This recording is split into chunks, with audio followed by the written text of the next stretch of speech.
அந்த சாஃப்ட்வேர் தான் இதயம். உடலுக்கு உணவு கொடுக்கிற இந்த மனிதன் உள்ளத்திற்கு கொடுத்திருக்கிறோமா? 3 நேரம் சாப்பிடலன்னா எவ்வளவு கஷ்டப்படுவோம். மதியானம் என்ன சாப்பிடுறது, நைட்டு என்ன சாப்பிடுறது, விதவிதமாக இல்லையா? பல்வேறு அதுவும் இஸ்லாமிய சமுதாயத்தை போல உண்பவர்கள் உலகத்தில் இல்லை. விதவிதமாய் ரகரமாய் பிரியாணிகள், ஹைதராபாத் பிரியாணி, வாணியம்பாடி பிரியாணி, அந்த பிரியாணி, இந்த பிரியாணி வரிசையை கொண்டு வர்றோமா இல்லையா? உள்ளத்திற்கான உணவை கொடுத்திருக்கிறோமா? அந்த உள்ளத்திற்கான உணவு கொடுக்கிற, உள்ளத்தை சரி செய்கிற மருத்துவர்களாய் இன்றைக்கு சேகுமார்கள் அமர்ந்திருக்கிறார்.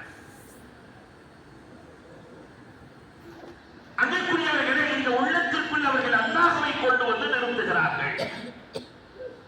இமாம் கஸாலி, நீங்கள் எல்லாம் தெரிந்து கொள்ள வேண்டும் என்பதற்காக சொல்கிறேன். உள்ளத்தின் விந்தைகள் அப்படின்னு ஒரு புக்கு இன்னைக்கு தமிழ்ல வந்துருச்சு.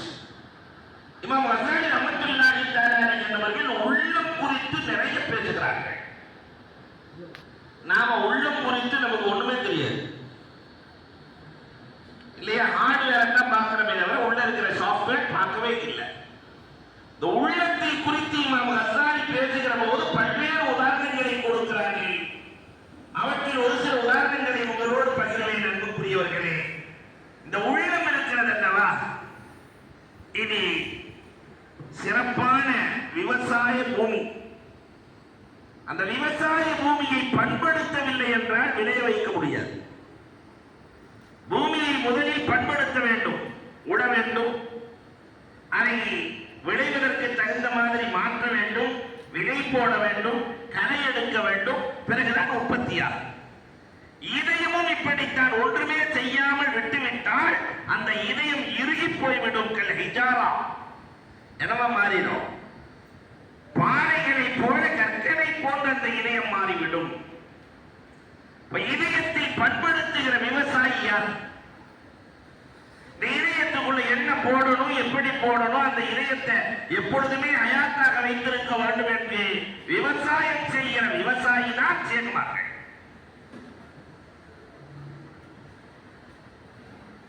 அன்பிற்குரியவர்களே, இந்த இதயத்திற்கு விவசாயம் செய்யவில்லை என்றால், அல்லாஹ் என்பதை இதயத்திற்குள் கொண்டு வந்து நிறுத்தவில்லை என்றால், இந்த இதயம் மரணித்த இதயமாய் மாறி போய்விடும். பெருமானார் ஸல்லல்லாஹு அலைஹி வஸல்லத்தினுடைய காலத்துல ஒரு சஹாபி பிலால் இப்னு உயைனா ரலியல்லாஹு தஆலா, அவர் பேர் என்ன? திரும்ப கேட்கணும், ஏன்னா இந்த நேரம் ஆட நேரம், மதியான சாப்பாடு நம்மளை இழுக்கிற நேரம், நாம இழுத்து வச்சு உட்கார்ந்து பேச வேண்டியிருக்கு இல்லையா? அப்ப அன்பிற்குரியவர்களே, பிலால் இப்னு உயைனா, பாங்கு சொல்ற பிலால் இருக்காங்கல்ல, அவங்களுக்கு பேர் பிலால் இப்னு ரபாஹ். பெருமானார் ஸல்லல்லாஹு அலைஹி வஸல்லம் பேசுகிற போதே சொல்லுவார்கள், பள்ளிவாசலுக்குள்ளே ஒரு சஹாபி வரப்போகிறார், அவர் சொர்க்கவாசி. உடனே சொர்க்கவாசின்னு சொன்ன உடனே உள்ள இருக்கிற அபூ ஹுரைரா ரலியல்லாஹு தஆலா, நாம வெளியே போயிட்டு உள்ள வந்துருவோம் என்று ரகசியமாய் வெளியே போய்விட்டு உள்ளே வருகிறார்.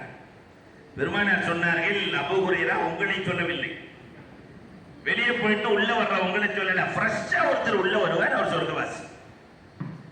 இப்ப எல்லா கண்களும் யார் அவர், யார் அவர், யார் அவர் எதிர்பார்த்துக் கொண்டிருக்கிறார்கள். உள்ளே வந்தால் பிலால் இப்னு உயைனா ரலியல்லாஹு உள்ளே வருகிறார். பெருமானார் ஸல்லல்லாஹு அலைஹி வஸல்லம் அவர்களோடு நீண்ட நேரம் பேசுகிறார்கள். பேசிவிட்டு பெருமானார் கேட்டார்கள், பிலால், உங்களின் உள்ளத்தில் எனக்கு இடம் இருக்கிறதான்னு கேட்டார். கேட்டது யார்? ரசூல் ஸல்லல்லாஹு அலைஹி வஸல்லம், உங்கள் உள்ளத்தில் எனக்கு இடம் இருக்கிறதா? அவர் சொன்னார், அல்லா வல்லாஹி யா ரசூலல்லாஹ், இறைவன் மீது ஆணையாக என் உள்ளத்தில் உங்களுக்கு இடமில்லை. காரணம், என் உள்ளம் முழுவதும் நீங்கள் அல்லாஹ்வை வைத்ததால் உங்களை வைக்க இடமில்லை. அந்த குதுபும் மின சஹாபி, என் தோழர்களில் நீங்கள் தான் குதுப் என்றார்கள் ரசூலுல்லாஹ். இப்ப நாம அந்த உள்ளத்தில் அரிசுல்லா அரிசுல்லா என்று சொல்லுகிறோமே, அல்லாஹ் அமருகிற அந்த சிம்மாசனம், அந்த உள்ளத்தில் அல்லாஹ்வை தவிர எல்லாம் உள்ளே இருக்கிறது. அல்லாஹ்வை தவிர அத்தனையும் உள்ளே இருக்கிறது. அல்லாஹ்வை எப்படி கொண்டு வருவது என்று சொல்லித் தருவதற்கு ஒரு சேஷ் தேவை. அல்லாஹ்வை உள்ளத்திற்குள் எப்படி கொண்டு வருவது? சஹாபாக்களை பற்றி ஹதீஸிலே வருகிறது, குலூபுஹும் முஅல்லகும் பில் மஸாஜித். அவங்க வெளியே இருந்தாலும் உள்ளமெல்லாம் பள்ளியோடு இருக்கும்.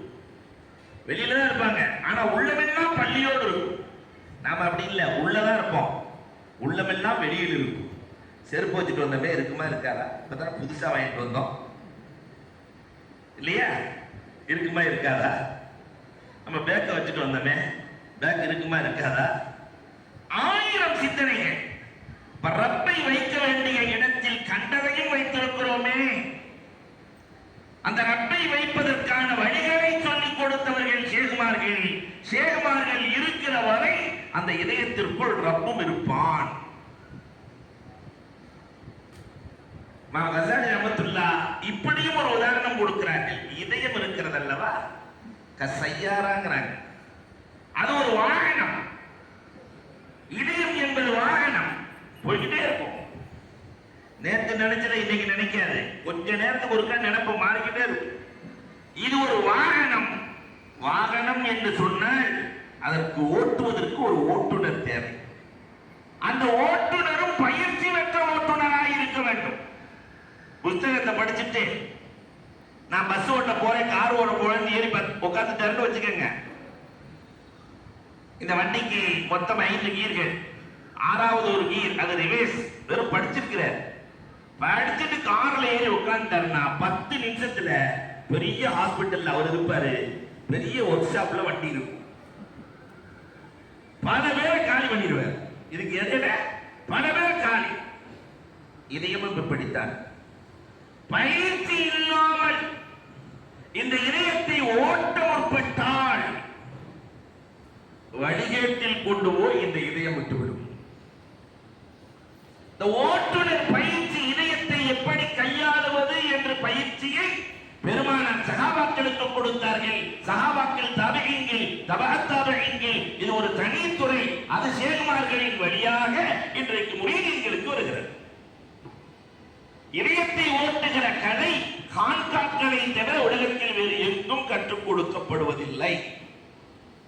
இந்த முதல்ல முஹிப்பீன்களும் முரீதீன்களும் தெரிந்து கொள்ள வேண்டும்.